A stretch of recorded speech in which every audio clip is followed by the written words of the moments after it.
All right, so hello, my name is Mike Wilkes. Thank you for joining this Internet Security Workshop this evening. I'd like to thank the SLT and the PTA for offering a path towards letting me share some information from my experience as a information security professional, as a parent, and as a longtime Internet denizen.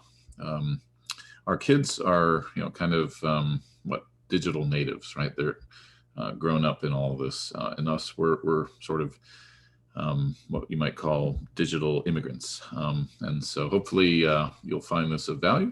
And I just wanted to start off, that the internet, it's a magical place. And there's all sorts of things that we need to pay attention to. Villains and trolls and wizards, but also heroes as well. And there's good and bad things happening on the internet, as we're all aware. And hopefully this will help share some of the information that you may not have been aware of previously about how to do your best at keeping our children safe. This presentation was created by myself, Mike Wilkes, and it was improved by the content and the concepts created by the Center for Cyber Safety and Education. The Center for Cyber Safety and Education is formerly called the ISC Squared Foundation. It's a nonprofit charity formed in 2011 as a means to reach the general public and empower students, parents, teachers, and members of society across all age groups and demographics to secure their online life with cybersecurity education. The slide notes have a reference to their website, and at the end I have some helpful links that you'll be able to see, and I believe we can probably share this deck, right, Jordan, with anyone that wants a copy of it, so that you don't have to worry about taking screenshots of things and typing in URLs later. But basically the improvements that I made to my general outline came from iamcybersafe.org. All right, so first a little bit about me. I've been doing this a long time. I wrote a book for Cisco back in 2002, Cisco Press, for a certification that doesn't exist anymore. I gave Starbucks its first website, working in California, in San Francisco, during the whole .com rise and fall back in 1998. I launched the PlayStation website for the PS2 in 2000. I moved to Europe and built infrastructure for KLM and for Rabobank and ING. Lived there for 11 years and I really enjoyed that. My wife and I thought it'd be a good idea for a year or two, but the dollar went down, the euro went up. We love to travel. So that was a great experience. Lots of wonderful things, building banking infrastructure, building systems that control power plants, things like that. I moved back to the US in 2013 with all of us because we wanted the kids to speak English first and Dutch second. And so I started working for the Chicago Mercantile Exchange, which had $2 quadrillion in contracts traded back in 2014 when I worked there, which was a significant job and responsibility to keep that infrastructure safe. After the CME, I was the head of security and at Marvel, where I like to joke that it was my job to keep Iron Man safe. And if you've seen Endgame and you're a fan, you know what happened to poor Iron Man after I left Marvel. But then I was the head of security and the CISO at ASCAP, the American Society of Composers, Authors, and Publishers, which is a small billion-dollar organization, not-for-profit, member-run. I'm an ASCAP member. I play drums. I play jazz music. And it was my honor to be the first security officer in the history of that 107-year-old company or organization. You may know the chairman of the board of ASCAP. His name is Paul Williams. He wrote the Rainbow Connection for the Muppet movie. So talk about protecting, really nice, non-technically, cyber savvy people. There's lots of members in ASCAP whose income and livelihood I was working to protect. And now, currently, I am the CISO at a small New York startup called Security Scorecard.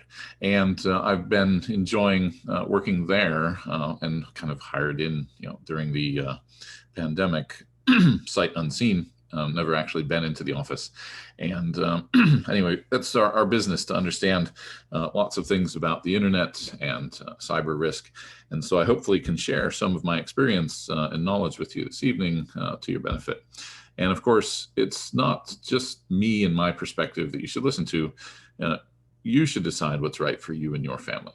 right? So just because I have a long history of doing things in computers doesn't mean it's right for you.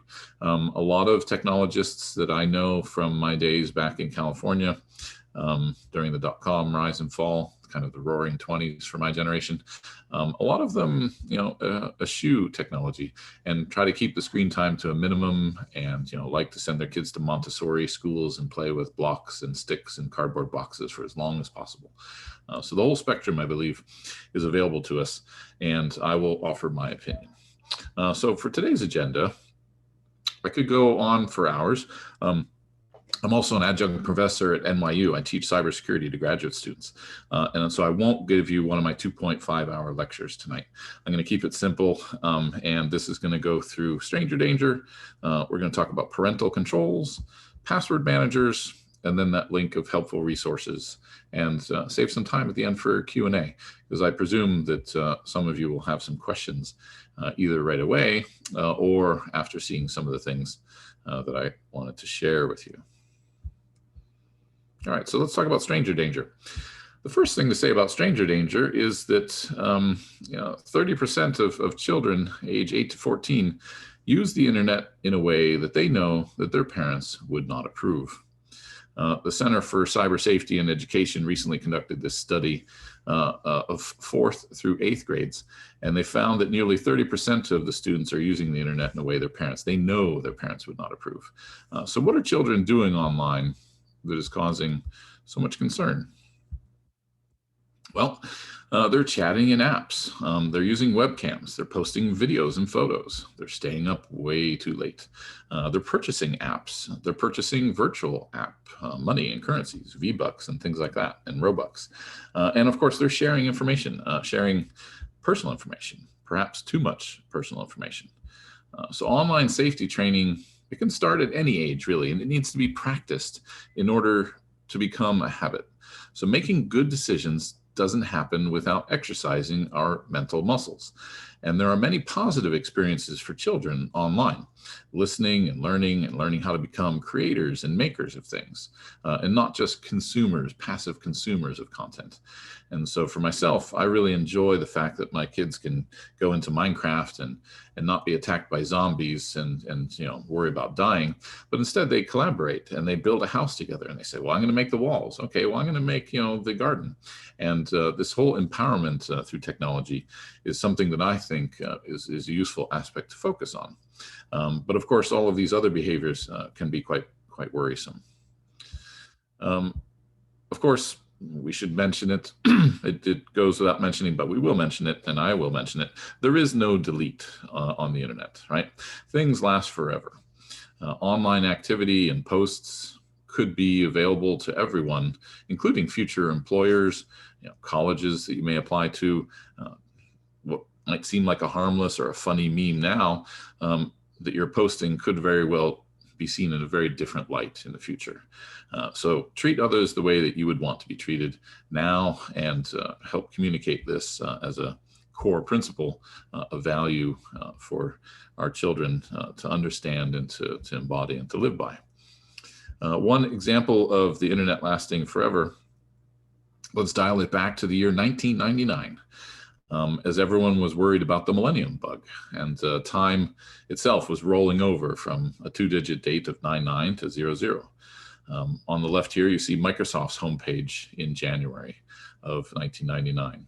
In the middle, you see Apple Computer's homepage from November of 1999.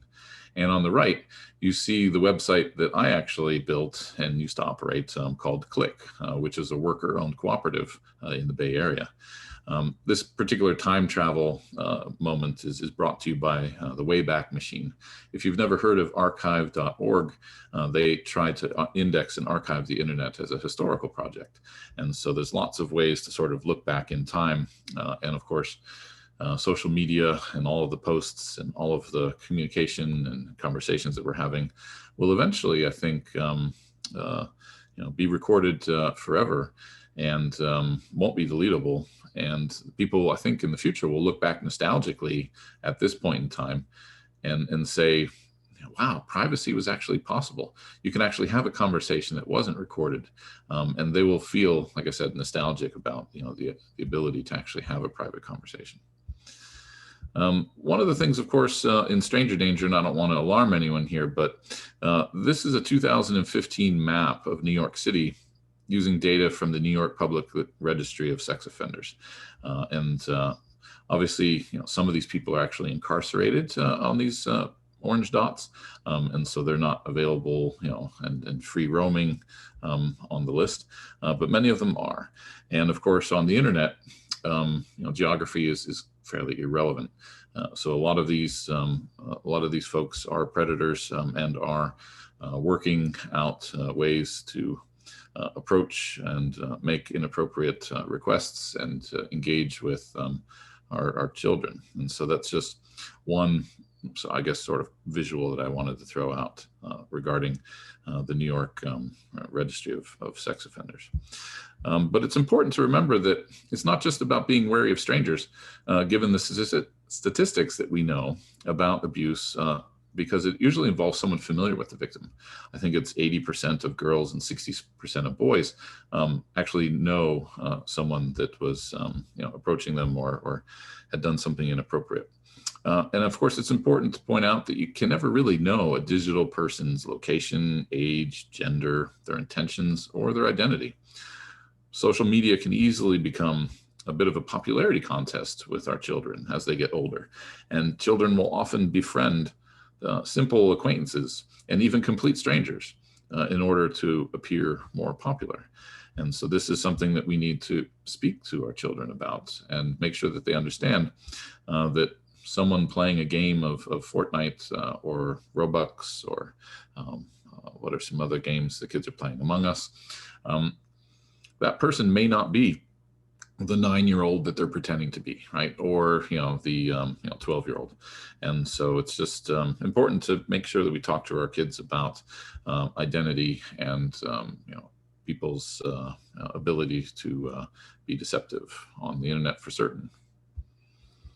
Another aspect I wanted to mention with stranger danger was some principles, right? Some good action verbs. Discuss. It's important that we discuss internet safety and that we establish clear guidelines with our kids. Don't just assume that they know what bad behavior looks like, right? Their ability to make this kind of judgment is still evolving and still growing.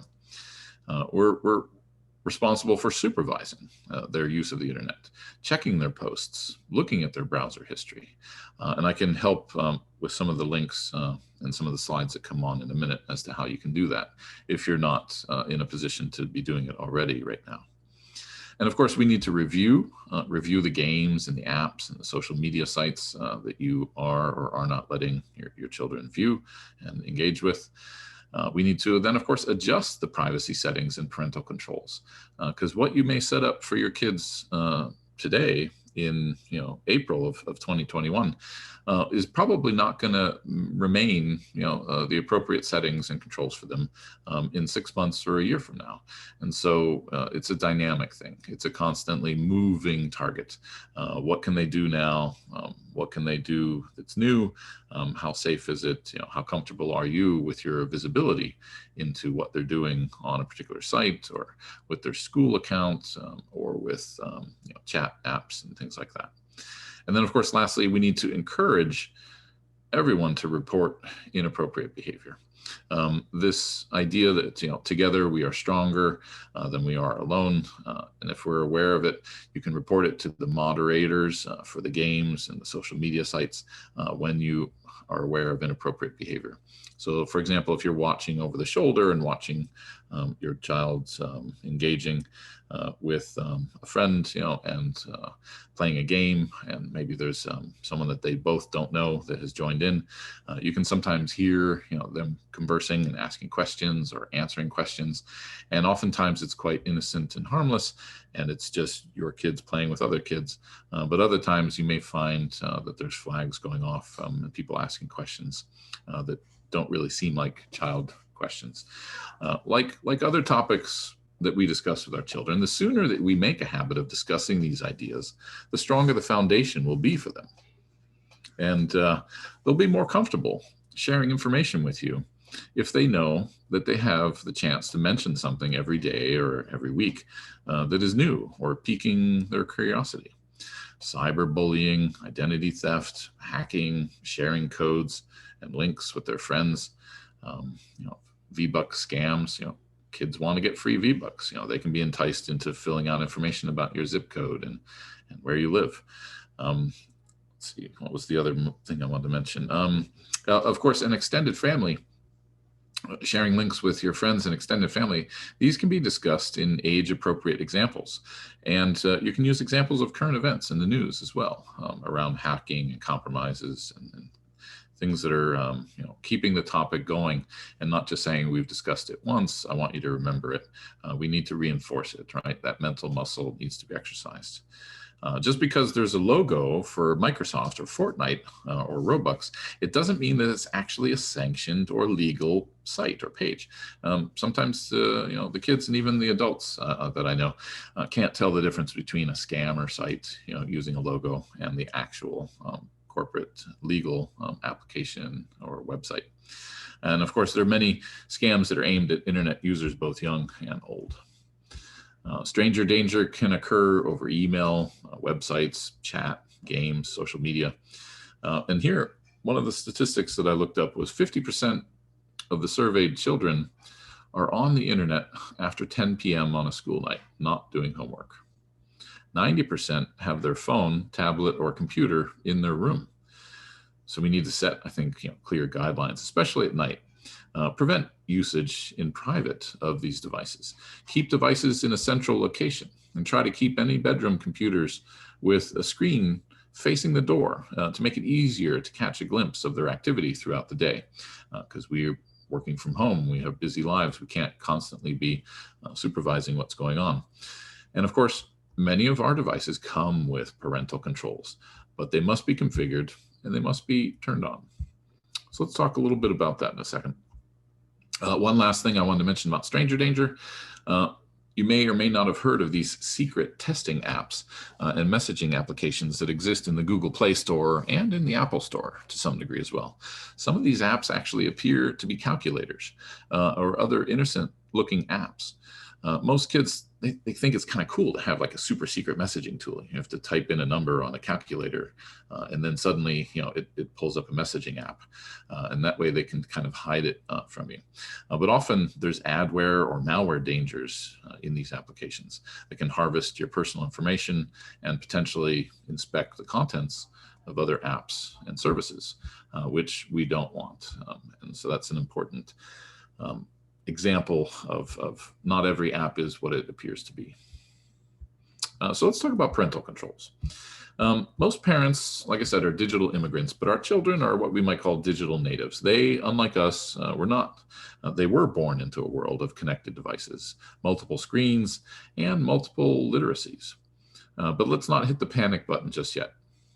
In the course that I teach at NYU for graduate students and for their cyber fellows, I like to point out that when books first appeared in large quantities due to the invention of the printing press, they were considered antisocial as well.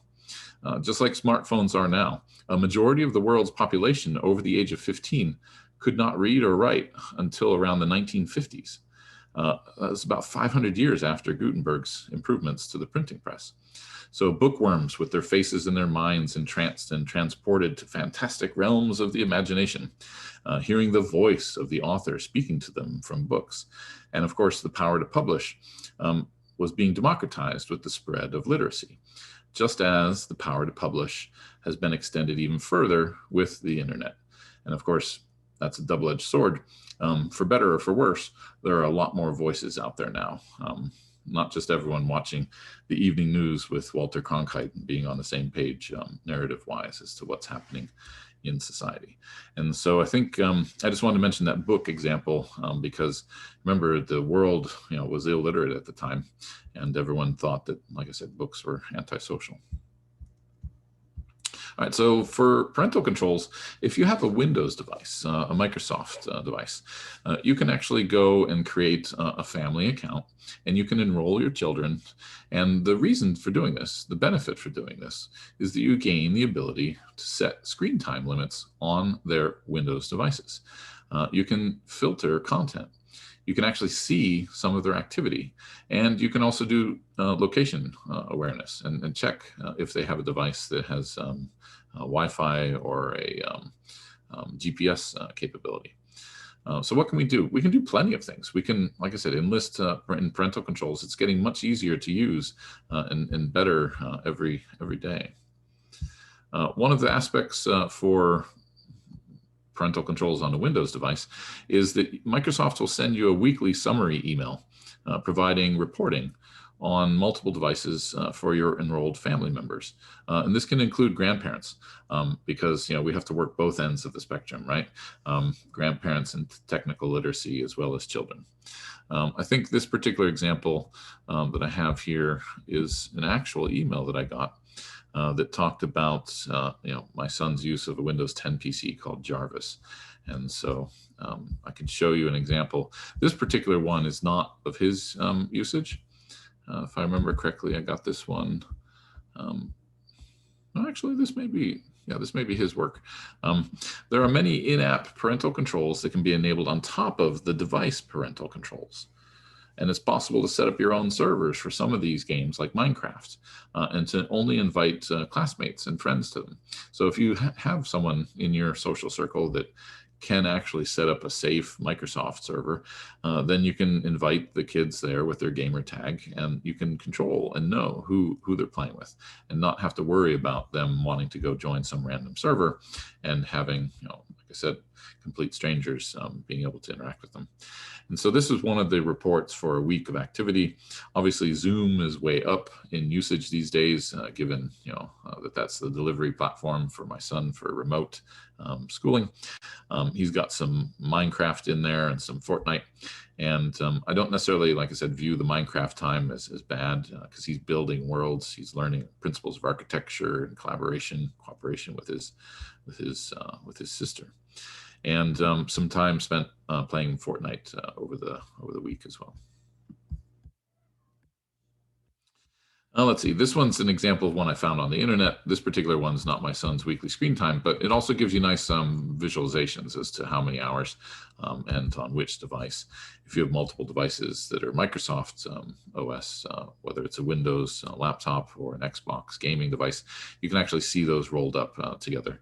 So this was one that I found. I just Googled for an example of screen time reporting for someone. That's not certainly my son playing 25 hours of Fortnite and Battle Royale. Switching to Apple, you can also go to Apple's website and create a family account and enroll your children. And again, you gain the ability to set screen time limits, to set time limits per app. You can actually set communication limits in terms of hours of day and number of messages and megabytes of data transferred. You can filter the content. You can see the activity that they're busy with. Here's another random Apple controls example. You can get daily or weekly summary, providing reporting on multiple devices for yourself and, of course, your enrolled family members. And so here you're looking at various daily usage for a person that they put into one of their advertisements for the benefits of screen time controls. And the name here is, I think, Michael Kavana. But basically, these are some of the controls that are available to you. And I highly recommend setting up a parent account and children accounts, child accounts, because otherwise you can't really have this visibility and insight into what they're doing. Setting daily time limits for apps and by category. You can set certain applications to be always allowed so that they can use the actual calculator, right? Not the messaging app pretending to be a calculator. And you always want them to be able to make an emergency phone call in case something happens and you're not around or available. Those are certainly apps that should be set for always allow and don't have time restrictions on them. Moving over to the Google Android world, Android has this same feature as well. You can create a family link on Google, and you can enroll your grandparents and your children and yourself, and you also gain the same abilities to set screen time limits, to see the activity, check location if it's a location-aware device with GPS capabilities, and of course to manage which apps they're allowed to run on their Android tablet or phone. Lastly, some of the daily limits. This is how Android sets it up. So you can have daily limits and you can have bedtime limits. There's separate time brackets for what can be used and when that accommodates, various bedtime schedules. And then lastly, the Google Family Link Daily Activity Summary provides reporting on multiple devices. And so you can see them here. McKenna's Nokia 6.1, McKenna's Android tablet. Is it unlocked? Where is it? What were the recent activities? This is all useful, helpful oversight, right? And guidance that can be provided to the children's use of electronics. All right, let's see, we're at 8:30 and I just have a little bit more to go. Password managers. So this is an important safety and security feature capability that everyone should be using, not just children, but certainly in your work and in your personal life. There are different, it's possible to have a different password for every site that you visit and for every service that you subscribe to. It's a best practice, but it's very hard to do it without a password manager. There are free as well as paid account options, depending on what features matter most in your situation. So I'm often needing, for example, to advise executive assistants in companies on how to do this for their executives, / children who run companies where we each work every day. And so you can set up shared passwords so that you can have these passwords rotated, have a unique password for every service. And this way, when one of those companies, let's say, maybe it's your loyalty program, there was a breach recently for CETA, which is a part of the STAR Alliance for the airlines. That breach involved lots of people's personal information. And if you use the same password there as you did for another account, you're what's called credential stuffing, right? This is a risk where those breach data sets are being purchased and bought and sold on the dark web, on the internet, and they can then potentially attack and compromise your bank account, for example, if you use the same password there. And so that's one of the benefits of having a password manager. It allows you to have long, complex passwords. You don't have to remember them anymore, and you can have unique passwords for every account. The longer the password is, it's much better actually than having a complex short password. 15 characters is actually ideal. I often try to show people that a memorable sentence that you type out as your password is actually quite a strong password approach, because even though it contains dictionary words, and we're told that dictionary words are easier to brute force by the bad guys, the computerized attacks, they don't actually really distinguish between random characters and actual words. And so the length of the password is much more important than the actual complexity of it. And if you look at this, the average time to crack a password of 7 characters is less than a second. If you have 8 characters, we're up to about 5 hours. 9 characters, you reach 5 days. But if you have a 12 character or longer, average technology available to the bad guys, it would take them 2 centuries to figure out what your password is by brute forcing it. So the longer the password, the better. And who wants to remember long passwords? So use a password manager. There's a website that you probably have not heard of, but a lot of folks on InfoSec in IT have. It's called Have I Been Pwned? And pwned is kind of a techno jargon for have I been owned? And it was sort of I think a typo that turned it into the word pwned. But basically, this is a safe site for you to go to. And a lot of your passwords have already been published on the dark web due to bad security, by hygiene, the bad security hygiene of many companies. Equifax, Target, what were some of the ones? Facebook recently, 533 million identities from 2019 have just been released on the dark web for free. People used to have to pay for that information. And recently someone released it. But it's not your fault, of course, that they lost your data. Blue Cross Blue Shield, right? They had a breach. There's these alarmingly frequency at which this is happening. But it's important, basically, that what we call the blast radius be limited to just that one account. And so if you don't share accounts between services and passwords, then you are much more protected, right? You won't have to worry about identity theft as much as someone that's using I think the average user has maybe 30 identities and shares maybe 4 or 5 passwords across them, to some of the research that I recall reading. The website is called haveibeenpwned.com, and you can just go ahead and freely type in your email address there.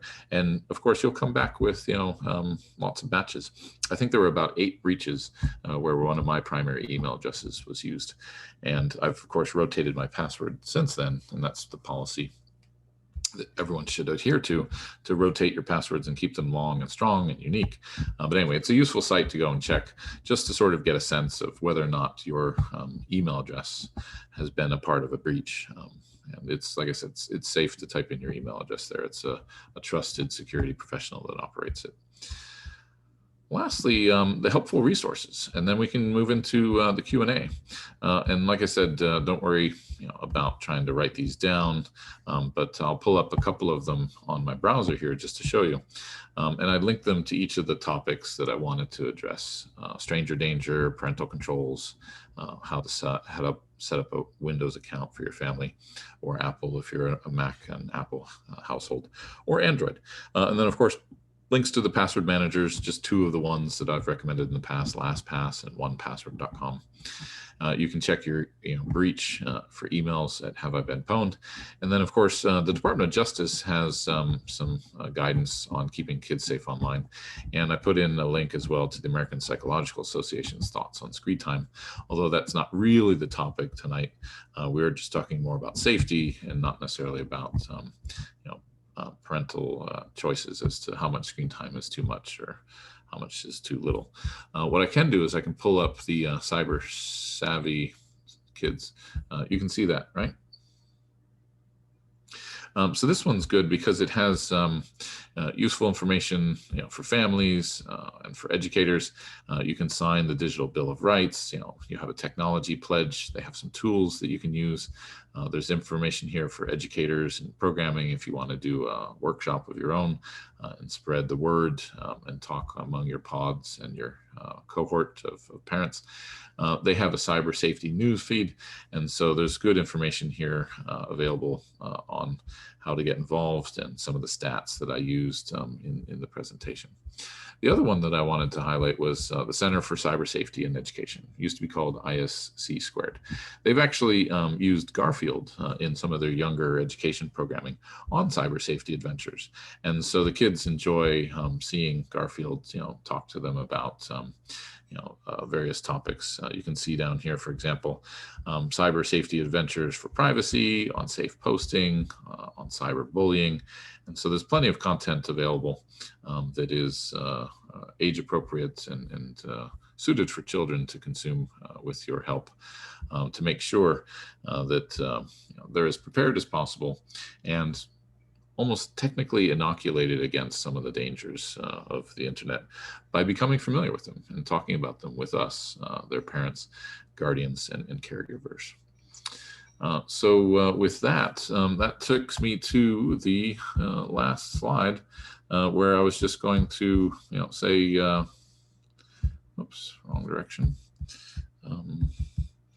What kind of questions? And of course, thank you to the SLT and the PTA for helping me present some of my perspective and information on how we can do the best to keep our children safe online. So Jordan, if you wanted to unleash the hounds and let everyone ask questions or provide any feedback, I'm happy to field those open questions now. Yeah, I think we're a small enough group. Maybe if you want to stop screen sharing, we can see more folks. And then if you just want to unmute and ask questions, if you don't feel comfortable doing that, you can certainly put them into the chat as well. Here's a chat question. Thank you, Trum Research.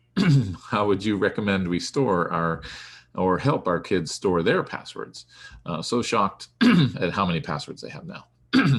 Definitely put it in a password vault, and you can have shared access to that vault. And then you will both, have sort of a break glass fault tolerance, right? There's a saying in English, and it has an equivalent in Dutch. The saying is one is none. And so if you only have one user that can get at the passwords, that's a single point of failure. In Dutch, the saying is één is geen, which means one is none in Dutch as well, and it rhymes. So it's always good actually to make sure that you and your spouse or partner both have access to your potential bank account, if it's or for your login for your mobile provider or for your internet provider. So many of the password vault solutions allow two users to access the same vault. And so you can set up a vault and pair yourself with your kids, or you can get one of the commercial ones that have multi-users, more than two users, that can access the same vault and credentials. And then you can actually put one child's passwords inside of a separate vault. And like I have two kids, so I would have like potentially three vaults, one for my wife and I, one for myself, I guess four, and then one for each kid. What do we, oh, sorry.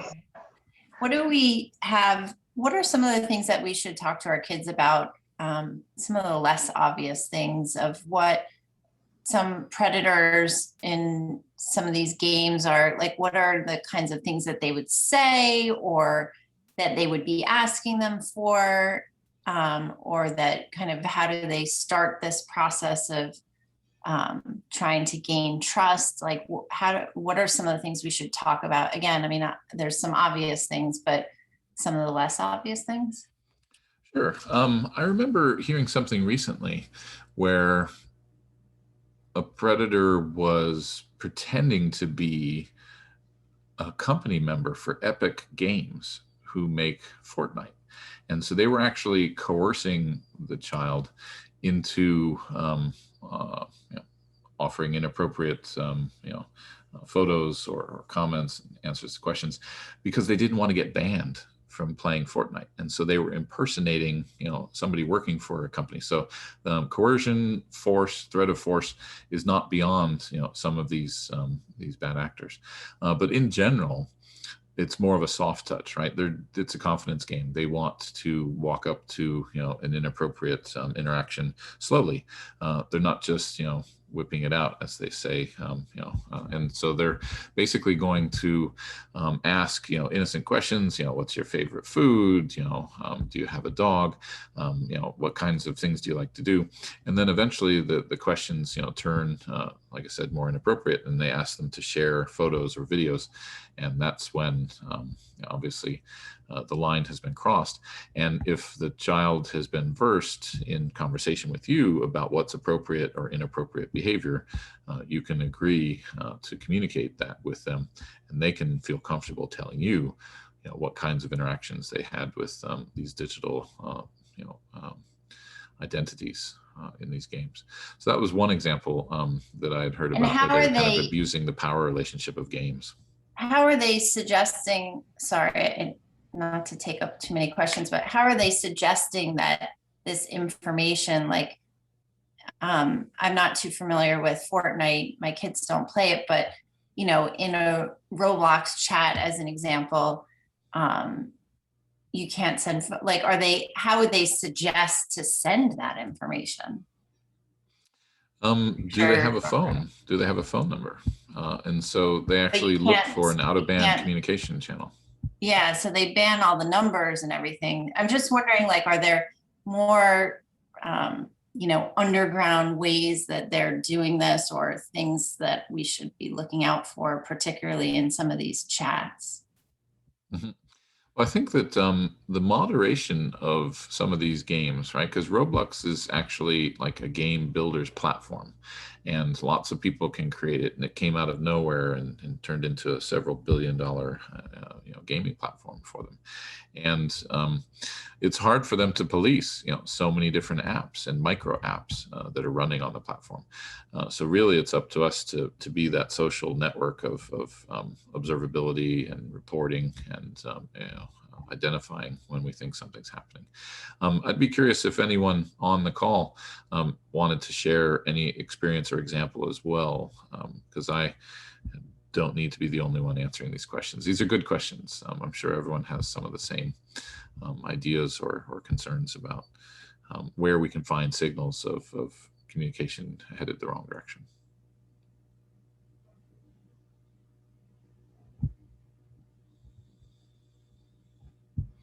There are some more questions in the chat that I can try to hit.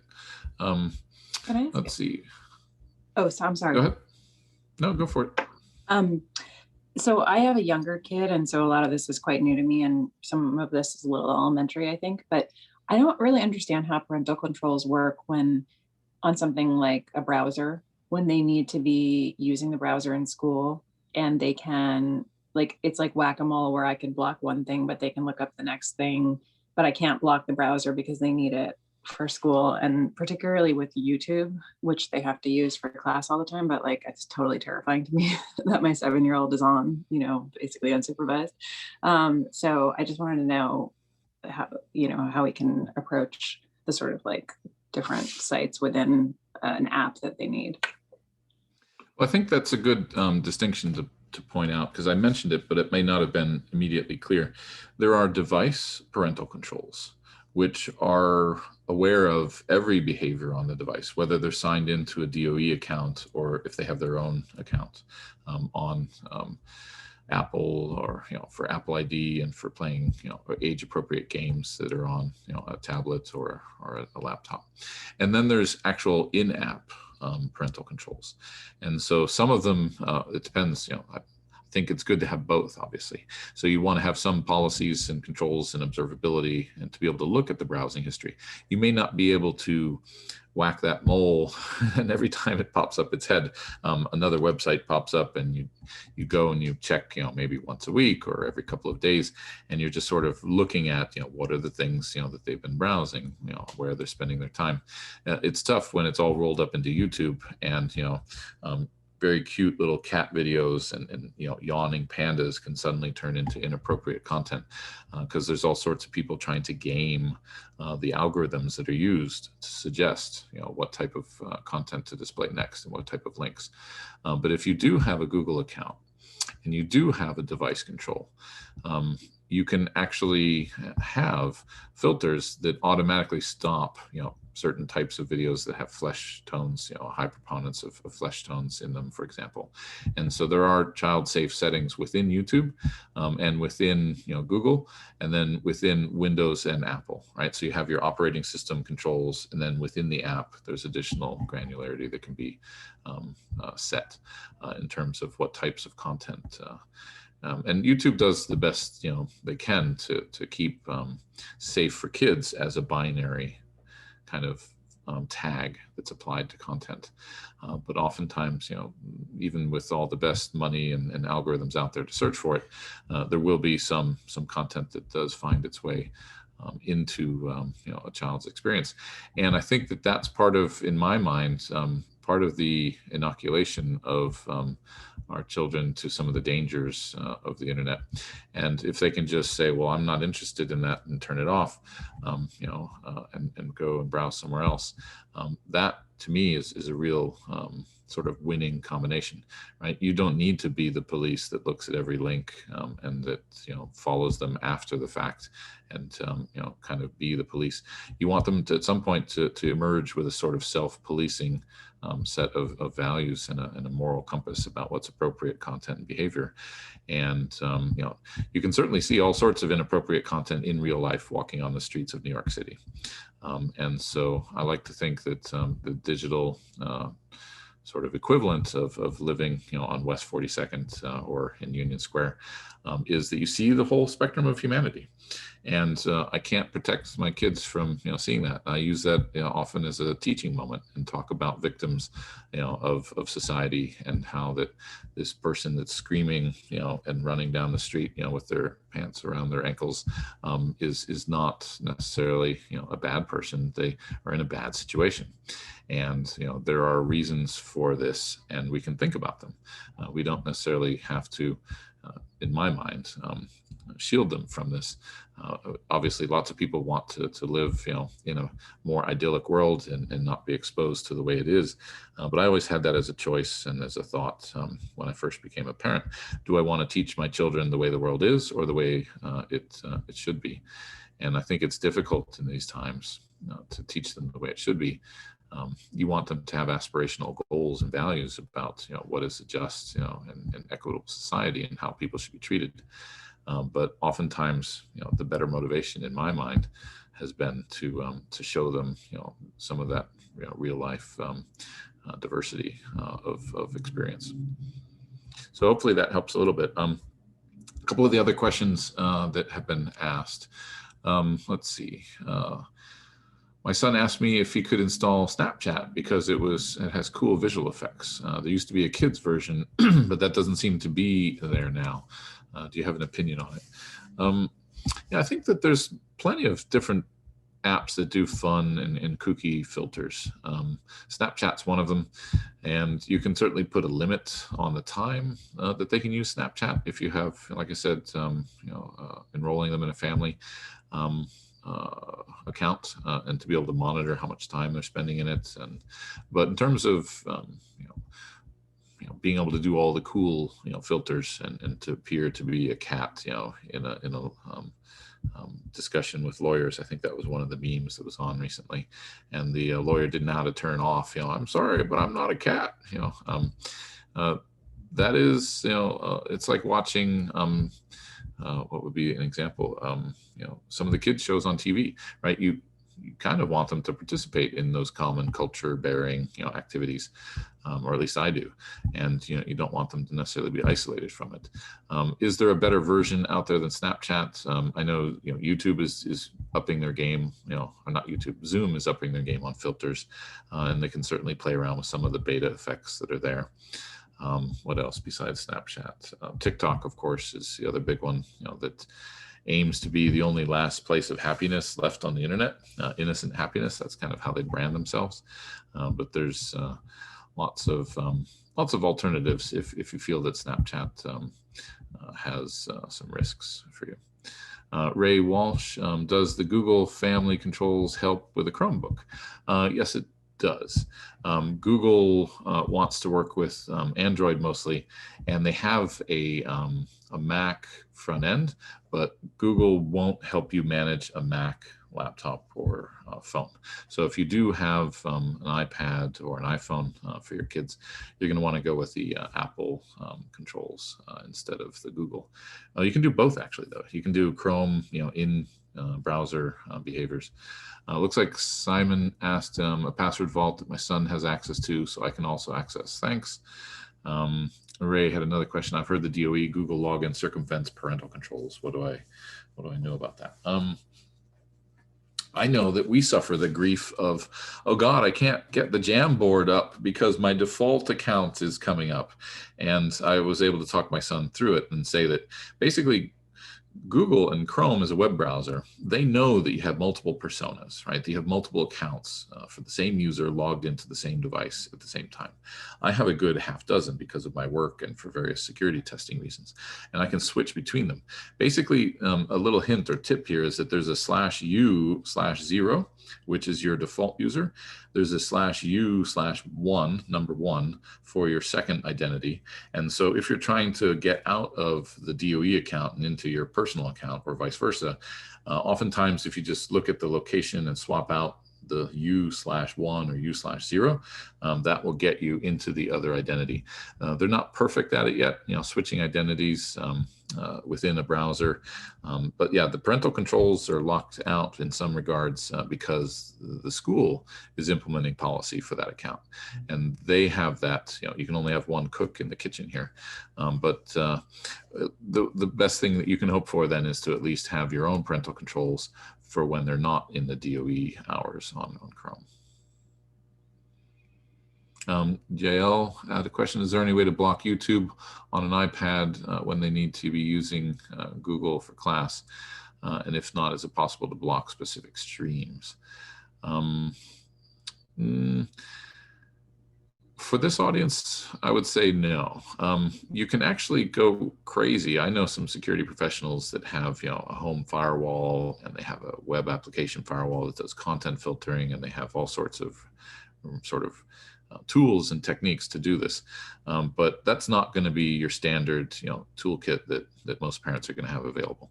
And so in this case, I would say no, because the specific streams are going to have potentially, URL shorteners that obfuscate it, and so it's not going to be able to match, right? You can't just write a rule that says do not allow, Snoop Dogg, stream or account. But you can certainly look at what they've been looking at, have that discussion, and have them be self-policing. That's my best advice in that direction, rather than to try to administratively prohibit it, because that's a losing battle. These URLs are changing all the time, and you're going to be breaking, the general functionality of the tool if you do try to implement something with extremely, what we might call draconian controls. They also said we use 1Password and it's simple enough for my 9-year-old and 11-year-old. That's great to hear. Same here, how to block YouTube. You can block the app, but you can't block them from browsing it as a website. Or if you do, you can put it on a block list, and you can control it. But then they're going to be cut out from a lot of the enrichment and content that's coming through the school. And so unfortunately, there used to be a YouTube Kids. I'm not sure if it's around anymore. I think it is, as a separate app that only has content. But when a teacher is trying to hook up a video to watch a baby condor being born in California as a part of their earth sciences, or biology class, you kind of don't want them to, miss that moment. Let's see, one more. Facebook Messenger Kids has filters. This is from Jordan. Did you want to mention that yourself? Sure. It was just in response to the Snapchat question. Facebook Messenger Kids does have all the silly filters, but you have full control over who their friend list is, who can contact them, and who doesn't. And it doesn't have the disappearing aspect of Snapchat, which is the probably the most problematic. And I just wanted to add one thing, since this is less about security and safety and more about sort of content you don't want kids to be seeing. One thing to think about is we want to be thinking developmentally. I contributed to those APA, the American Psychological Association guidelines on screen time. We want to be thinking developmentally. So yes, they may have access to some content and we may want to inoculate them, but we want to be thinking about what age our kids are when we're thinking that way. So we need to be sort of over monitoring earlier on, and we can start reducing how much we're actually observing their screen time and their screen use as they get a little bit older. I know that's harder in this weird world where they're on a screen for school and they could easily just browse off of Zoom and whatnot. But we want to make sure that there are explicit norms in your household of what's okay and what's not okay. That's probably the biggest recommendation from the APA, is you be deliberate and clear about what's okay and what's not okay in terms of where they're browsing, what they're looking at, what they're doing online. It should not go unspoken. It should not just be assumed. So you want to be clear from the get-go what's okay and what's not, and then do more monitoring the younger your kids are. And as they get 4th, 5th grade, I have a 4th grader now. I think she's 4th grade. Time is meaningless these days. With my 4th grader, she's certainly on Roblox with her friends, and she's doing a lot more unsupervised time, but she also knows what the parameters and what the rules are for what she can and cannot look at. Of course, I can't control 24/7 and I can't control 100% of where she goes and what she looks at, but we've had that explicit conversation, which is important. Yeah, one thing that I feel is probably another quick anecdote to share. That whole aspect of Minecraft in creator mode versus Minecraft in zombie, they're trying to kill you, right? One is brainless, kind of repetition, and the other one is empowering.